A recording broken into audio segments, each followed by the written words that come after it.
Selamat pagi, salam sahabat. Berjumpa kembali di program Sabda Menyapa GKJ Sidarja. Hari ini, Selasa, 18 Maret tahun 2025. Kita akan baca firman Tuhan dari Imamat 13 ayat 1 sampai 28. Imamat pasal 13 ayat 1 sampai 28. Demikian firman Tuhan.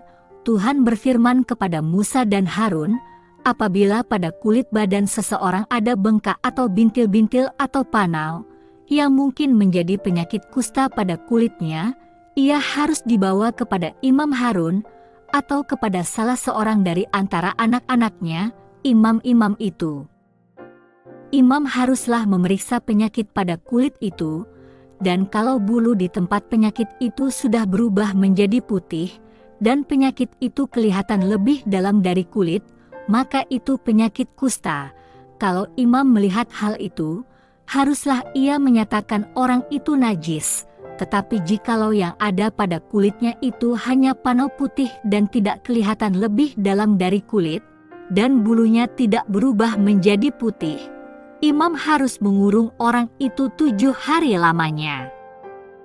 Pada hari yang ke-7 haruslah imam memeriksa dia. Bila menurut penglihatannya penyakit itu masih tetap dan tidak meluas pada kulit, imam harus mengurung dia 7 hari lagi untuk kedua kalinya. Kemudian pada hari yang ke-7 haruslah imam memeriksa dia untuk kedua kalinya. Bila penyakit itu menjadi pudar dan tidak meluas pada kulit, imam harus menyatakan dia tahir, itu hanya bintil-bintil. Orang itu harus mencuci pakaiannya dan ia menjadi tahir. Tetapi jikalau bintil-bintil itu memang meluas pada kulit, sesudah ia minta diperiksa oleh imam untuk dinyatakan tahir, haruslah ia minta diperiksa untuk kedua kalinya. Kalau menurut pemeriksaan imam bintil-bintil itu meluas pada kulit, imam harus menyatakan dia najis, itu penyakit kusta. Apabila seseorang kena kusta, ia harus dibawa kepada imam. Kalau menurut pemeriksaan imam pada kulitnya ada bengkak yang putih, yang mengubah bulunya menjadi putih, dan ada daging liar timbul pada bengkak itu, maka kusta idapanlah yang ada pada kulitnya. Imam harus menyatakan dia najis dengan tidak usah mengurung dia, karena orang itu memang sudah najis. Jikalau kusta itu timbul di mana-mana pada kulit, sehingga menutupi seluruh kulit orang sakit itu, dari kepala sampai kakinya, seberapa dapat dilihat oleh imam. Dan kalau menurut pemeriksaannya kusta itu menutupi seluruh tubuh orang itu, maka ia harus dinyatakan tahir oleh imam, ia seluruhnya telah berubah menjadi putih, jadi ia tahir. Tetapi pada waktu ada tampak daging liar padanya, najislah ia. Kalau daging liar itu dilihat oleh imam, ia harus menyatakan orang itu najis, karena daging liar itu najis, dan itu penyakit kusta. Atau apabila daging liar itu susut dan berubah menjadi putih, haruslah orang itu datang kepada imam. Kalau menurut pemeriksaannya penyakit itu telah berubah menjadi putih, haruslah imam menyatakan orang itu tahir, memang ia tahir, apabila pada kulit seseorang ada barah yang telah sembuh, tetapi di tempat barah itu timbul bengkak yang putih atau panau yang putih kemerah-merahan, haruslah orang itu minta diperiksa oleh imam. Kalau menurut pemeriksaannya panau itu kelihatan lebih dalam daripada kulit dan bulunya telah berubah menjadi putih, maka imam harus menyatakan orang itu najis, karena penyakit kustalah yang timbul di dalam barah itu. Tetapi jikalau panau itu diperiksa oleh imam dan ternyata tidak ada bulu yang putih padanya, dan tidak lebih dalam daripada kulit, malahan pudar, imam harus mengurung orang itu 7 hari lamanya. Dan jikalau panau itu memang meluas pada kulit, imam harus menyatakan dia najis. Itu penyakit kusta, tetapi jikalau panau itu masih tetap dan tidak meluas, maka itu bekas barah, dan imam harus menyatakan orang itu tahir, atau apabila pada kulit seseorang ada lecur karena api dan daging liar yang timbul pada lecur itu menjadi panau yang putih kemerah-merahan atau putih.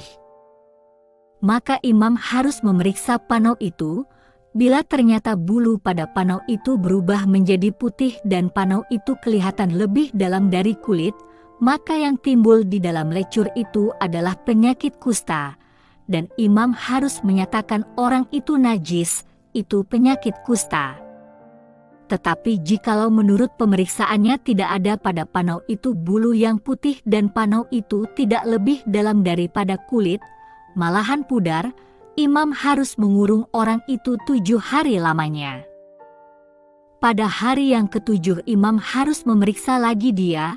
Jikalau panau itu memang meluas pada kulit, maka haruslah imam menyatakan dia najis, itu penyakit kusta. Tetapi jikalau panau itu masih tetap dan tidak meluas pada kulit, malahan pudar, maka itu bengkak lecur dan imam harus menyatakan dia tahir, sebab itu bekas lecur. Tema renungan kita adalah mengenali bercak-bercak kecemaran. Kapan terakhir kali Anda memeriksakan diri ke dokter? Kunjungan singkat ke dokter kadang dapat menghindarkan kita dari bahaya penyakit yang lebih besar. Perikop kita hari ini menggambarkan tentang peran imam pada masa Perjanjian Lama yang menyerupai peran dokter pada masa kini. Secara khusus, imam harus mengenali tanda-tanda penyakit kulit seperti munculnya bercak putih yang lebih dalam dari kulit di ayat 2-3, ayat 20 dan ayat 25. Pintil-pintil yang meluas pada kulit ayat 7-8. Bengkak putih dan daging liar di ayat 10, 14-15. Tanda-tanda ini biasanya merupakan ciri-ciri penyakit kulit yang disebabkan oleh jamur dan dapat menular ke anggota umat yang lain. Sehingga penyakit itu disebut penyakit kulit yang menajiskan. Pada zaman itu, pengetahuan medis tentang infeksi belum dikembangkan, apalagi teknologi untuk penyembuhannya. Lagi pula, mereka sedang mengembara di padang gurun, sehingga tidak banyak tumbuhan yang dapat dijadikan obat-obatan. Maka para imam hanya dapat menggantungkan kesembuhan pada Allah. Tugas mereka hanya mendiagnosis penyakit, melakukan isolasi bagi penderitanya di ayat 4-5, ayat 11, 21 dan 26, dan menyatakan ketahiran bagi orang yang sudah sembuh di ayat 6, ayat 12-13, ayat 17, 23 dan 28. Sebagai umat pada zaman sekarang, kita harus belajar untuk mendiagnosis penyakit rohani. Kita harus peka dalam mengenali bercak-bercak kecemaran. Pertama-tama pada diri sendiri, lalu pada orang lain. Pola pikir, kebiasaan, dan gaya hidup duniawi yang tercemar tidak boleh menjangkiti orang percaya.